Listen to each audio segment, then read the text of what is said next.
Hello and welcome to Spotlight North Carolina Cooperative Extension. I'm your host, Rebecca Benton. North Carolina Cooperative Extension is comprised of two land-grant universities, NC-A&T State University and NC State University. Now today I have with me special guest Barry Chadwick. Barry, thank you for being with us today. It's great being here.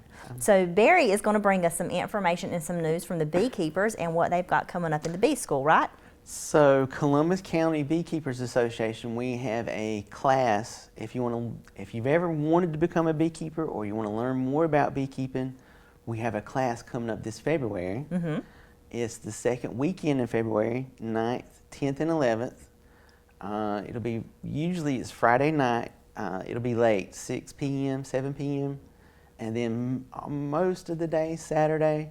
And then Sunday is usually just a half day. They review, if you want to take a test, there's a review, and they usually take a test on Sunday if you want to become a North Carolina certified beekeeper. Now tell me a little bit about this bee school. You've been to it before, right? We're kind of fortunate. Our instructor is Mr. David Bridgers out of Wilmington. He is a North Carolina certified master craftsman. There's only about a dozen in the whole state. And he truly loves teaching this class. And if you've ever taken the class, you would agree he really enjoys it. And they cover a little bit of everything. You should be able to get started successfully as a beekeeper if you come to this class. Okay. And so how would someone call and register for this class? So the phone number for Columbus County Beekeepers Association, I had to write it down, 910-770-0095. And you'll call and speak with Miss Lucy Boswell, and she'll sign you up and tell you more information about if they change the time or anything. As far as I know, this year the class is $50, and that includes the North Carolina State Beekeepers Association membership, and it includes a Columbus County Beekeepers Association membership. So basically the class is free. All you need to get is a book, and they recommend, it's called Beekeeping for Dummies, and it's not an expensive book. In fact, I've seen some used ones online really cheap. And you don't even have to have the book really, but they recommend getting the book. I always like to have some paper in my hand personally, and then I can jot notes down. You can use it for a reference. Yeah, absolutely. So, Barry, tell our audience a little bit about you and how you got involved in beekeeping.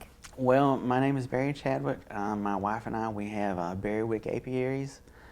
She got into bees before I did, and I sort of hate to say it, she struggled that first year or two, and I felt sorry for her, so I actually got out in the yard and tried to help her.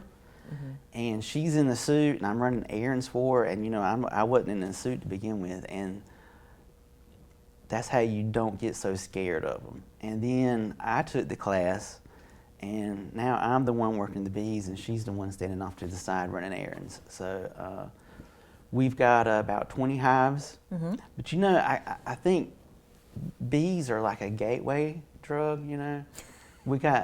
We got 30 to 30 agriculture chickens. Pollination. Yeah, we got 30 chickens and like 10 geese and 20 ducks, and you're always in the yard playing with something. There's always something to do outside.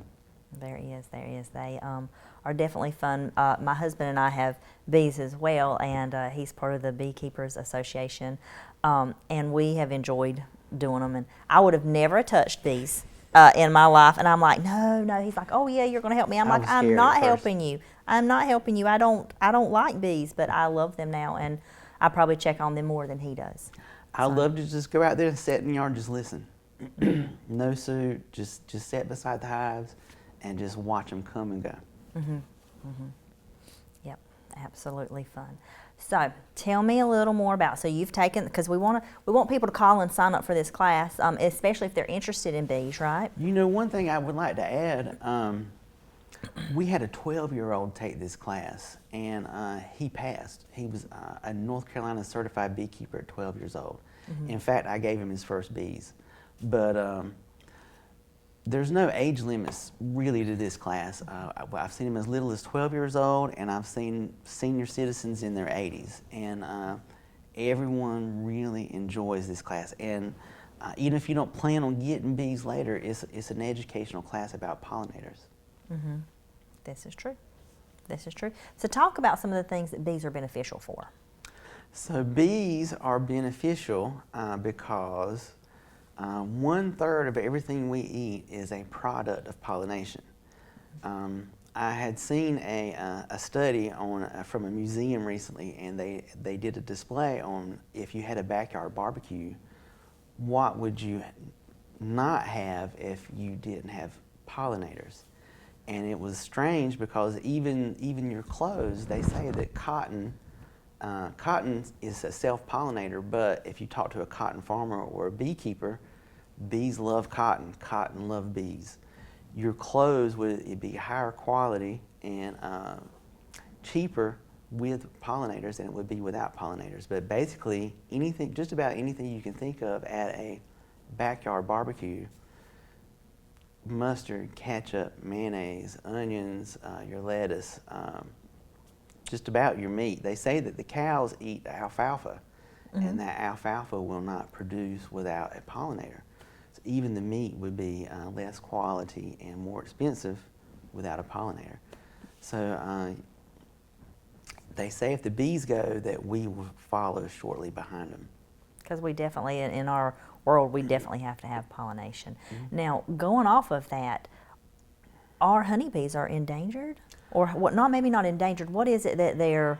What do y'all call it? Because we don't have that many, right? So that's a really good question.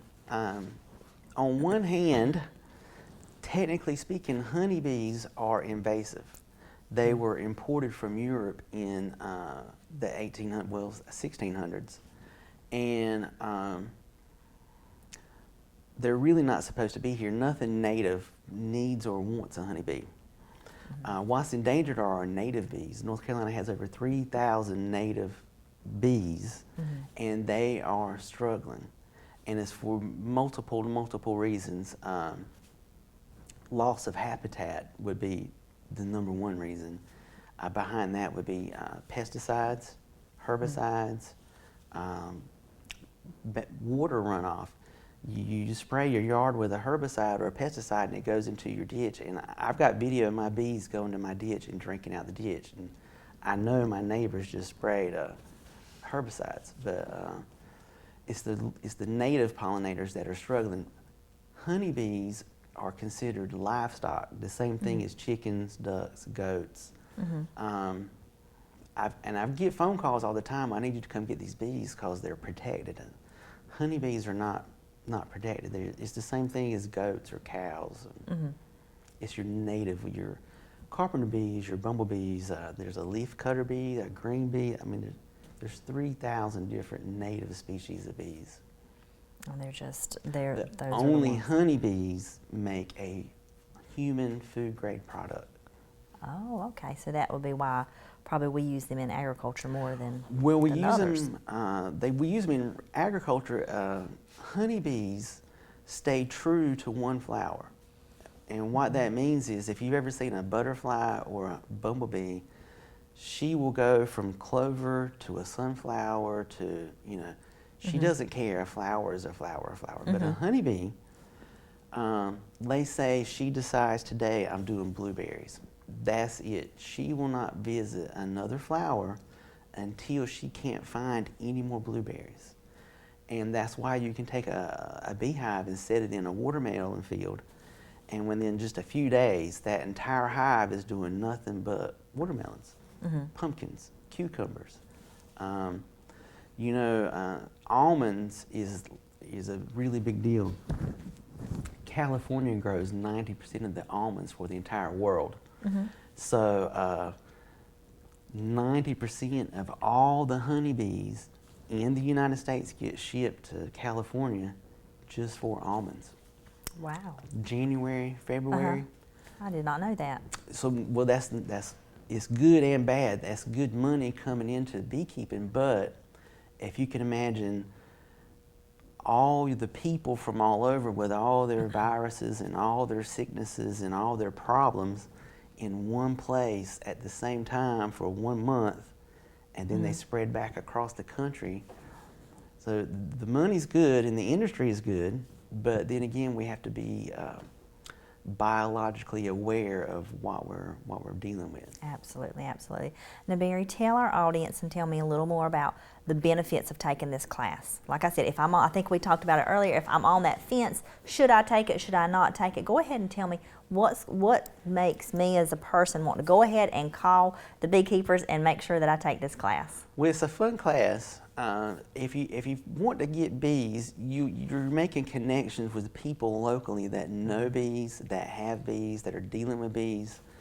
I can't tell you how many times I've been in my yard having problems, and it was so nice to just pull out my phone and I could call David Bridgers personally.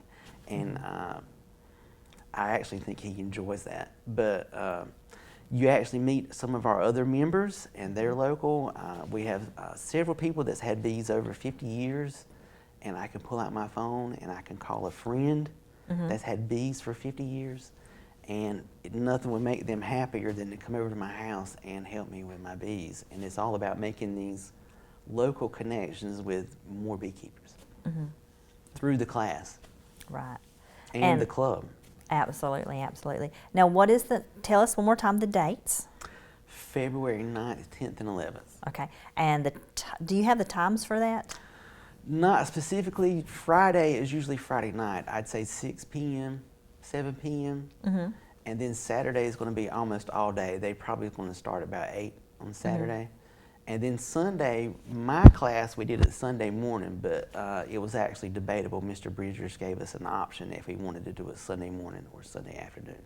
So I hate to give you a time. It's actually up to It'll y'all. be up to the class. Whoever takes the class, they usually play it by ear what time they go on Sunday. Now, is your class this year going to be at North Carolina Cooperative Extension, Columbus County Center? It's going to be right here in Wyville at the North Carolina Cooperative Extension. All right, and that's located at 45 Government Complex Road, Whiteville, North Carolina, just in case our audience didn't know. And so we've got just a few minutes, so I want you to tell me about your favorite memory when you took the bee class. When I took the bee class. Could be your field experience, could be anything. So, I keep talking about Mr. Bridgers. He has some really, really interesting stories, and I hate to tell one of his stories, but I am. He had caught a swarm, and he put it in the back of his truck, and he didn't have it really secure. And on the way home, there was a traffic stop. They had highway patrol checking driver's licenses. Oh, boy.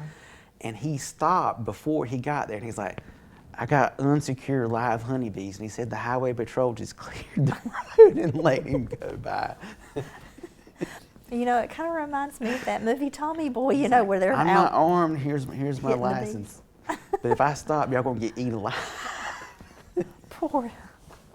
But he had a pile of honeybees in the back of his truck trying to drive home, and they were just flying everywhere. And that was one of the best stories you heard. But he's got some good ones. I'm telling you, you need to go take the class, because... Well, it's definitely sounds like it's going to be a good class, a good time, a lot of mentoring with other folks and learning those networks and those connections together. Right. You just don't wake up today and say, I'm going to get bees. You really need to do some research and get your stuff together, and it helps if you've got a little experience. That's why you need a mentor. Right. And so everybody that goes to that class will get to mentor? You can. If you talk to somebody and sort of, rub elbows with somebody, it's pretty easy to pick up a mentor. You need to find, it'd be easier if you found somebody close to you in the county. Right, right. Because we've got a fairly large county here. Well, it's nice. I've had people come to my house and I show them stuff, but eventually if they get their bees, it's really nice if I go to their house and help them with their bees. So it's a two-way street. It's more than just saying, hey, you're my mentor. Right. Can I drive to your house routinely to help you with your bees? Absolutely, absolutely. Well, it sounds like it's going to be an extremely fun class. It is 3 days, one night. So 1 night and 2 days, so or a day and a half. So it is going to be a little time consuming, but it is totally worth it. Totally gets you everything that you need. What certification does it get? You said North Carolina? If you decide to take the test, you'll be a North Carolina certified beekeeper. A North Carolina, and we already have. Now, do you just take that test one time and you're good for that's life? One. There's a written test, and then later on in the spring, there's a practical exam where we take you out and you do hands-on with bees. You light a smoker, and you have to show Mr. Bridgers what everything is, and he will finish your North Carolina Certified Beekeeper exam. And you just have to do it one time, right? Right. Awesome. Barry, thank you so much for coming today and letting the audience know and letting us know about this class you guys have coming up with the Beekeepers Association. We do appreciate it. And audience, thank y'all for watching this episode of Spotlight North Carolina, Cooperative Extension. We look forward to seeing you in the next one.